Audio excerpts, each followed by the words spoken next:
Aminado si Paolo Abilino na talagang kinilig siya sa mga eksenang ginawa nila ni Kim Chiu sa pelikulang My Love Will Make You Disappear.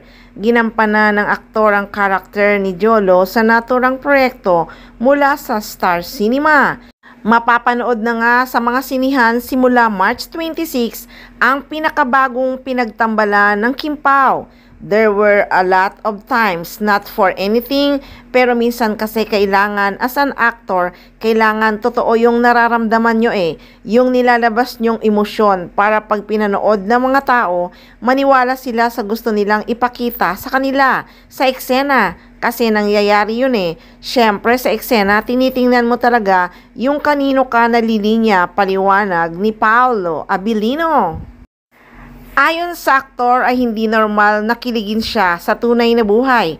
Para kay Paolo ay natural lamang sa mga kalalakihan na hindi masyadong nakakaramdam ng ganito dahil sa pagmamahal. Sa amin kasing mga lalaki, hindi ko alam kung paano i-explain yung kilig sa amin. Ewan ko siguro pag nakikita ko sa baunan ni Kim na may gulay at may halong karne, natatawang pahayag niya. 36 na taong gulang na ngayon si Paolo Abilino. Sinisikap umano ng aktor na mapanatiling maganda ang pangangatawan. The first thing I do in the morning is work out. Saka lagi kong sinistress na lately ko lang natutunan, okay pala na balinsahin yung work at saka yung pahinga. Kailangan hinahanapan talaga ng tamang balance para makaiwas sa stress pagbabahagi ng aktor.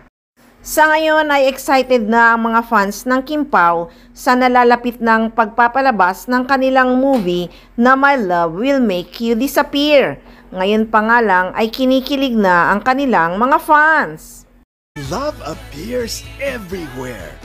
Trailer pa lang, kinikilig na kami. Kilig na kilig. Sobrang kilig. Bagay na bagay din sa mga teenager, mga college. Na-excite na kami panood. Good morning. Excited na kami. Manonood kami ng 26. Paano ba yung My Love Will Make You Disappear. Directed by Chad V. Vidanes. Kaya naman, busy talaga ang Kim Pao sa pagpopromote ng kanilang movie. May mga international screening pa nga. Kahit medyo naudlot ang pagpapalabas ng kanilang pelikula, ngayon ay tuloy na sa March 26.